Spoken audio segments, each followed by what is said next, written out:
Hello and welcome to Oak Hill's Open House 2022. I am Mrs. Vanderwille and I'm your child's organic chemistry teacher. First of all, I'm really glad that your child chose to take organic chemistry this year. It is an elective. It's for one semester. It's a level 1 science elective, so it can help their GPA if they do well. And more importantly, I'm glad that they're in organic chemistry because most of your children have told me that they're going to go into a career that will need to take organic chemistry in college. I know I have some nurses, some hope to go in the medical field, things like that. And I just want to say that organic is known to be the flunk out course in college for those degrees. It is difficult. And to have this background in organic chemistry is very beneficial for your child if they're going to go into that kind of a field. Instead of going into college organic cold, if you will, like most of the American students do, at least they have a foundation. They know they can do, a bulk of the, let's say the first semester organic work. And that should at least give them some kind of self-confidence that knowing that, they can make it through this very difficult class. So keep that in mind. I try not to make it difficult. I don't give a lot of homework, but I'm giving them a really good foundation for what's to come in college. So I just want to let you know that is really the motivation behind teaching this class. So real quick, about myself, I can go to the next slide. There we go. I'm originally from Rochester, New York, and moved to Indiana to go to Purdue University, where I met my husband. I got a degree in chemistry from there. So yes, I did go through that college organic chemistry myself. I know what that was like. I taught for 1 year in Indiana. I taught my husband and I moved down to South Carolina. So I taught 2 years down there. Took a little break to have some kids. We moved back up to the west side.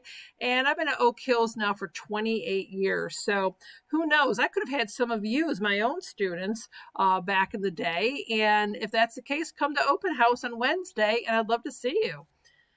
So anyway, real quick, I use this app called Remind, and that is a texting service, if you will, that I can contact my students to give them their homework or remember to have lab tomorrow, that kind of a thing.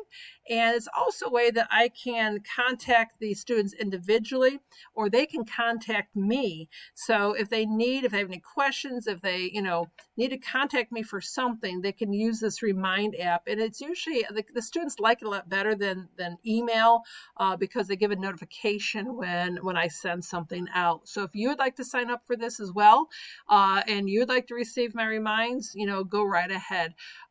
Again, I don't give out that many reminds, so I don't give it that much homework, but that is another tool to be helpful. Progress book, I do update it practically every day. So if there is any kind of scores, maybe a quick quiz or something like that, you can check and see how your child is doing. So I would look at it at least, maybe once a week and check their progress. Now, if you see they're not doing well, there is an opportunity for help. I come to school before 7 o'clock every day. So if they need me and they want to come in and get help, I would use that Remind feature, the Remind text, and ask, can Mrs. Vanderlei, can I come in at 7:30 tomorrow? And I'll respond like, yes, I'll put you on the list. If they want to stay after school, if that would be easier, we can do that as well. There is something called the Flex Ball, and that, I'll move my there we go. That started last year. It was really very, very helpful. And that is this year after third bell, like it was last year. And starting August 29th, the students can flex themselves in, or I can flex themselves in 3 days a week if they need me. It's a half an hour. And another benefit for this X bell is right before fourth bell when organic is. So it would be fresh in their mind or right before a test or something like that where your child can also get help. So that's all I have to really say. If you are at Open House on this Wednesday, please stop by and say hi. I'd love to meet you. And I really am looking forward to having a great year with your child. So thank you very much. Bye-bye.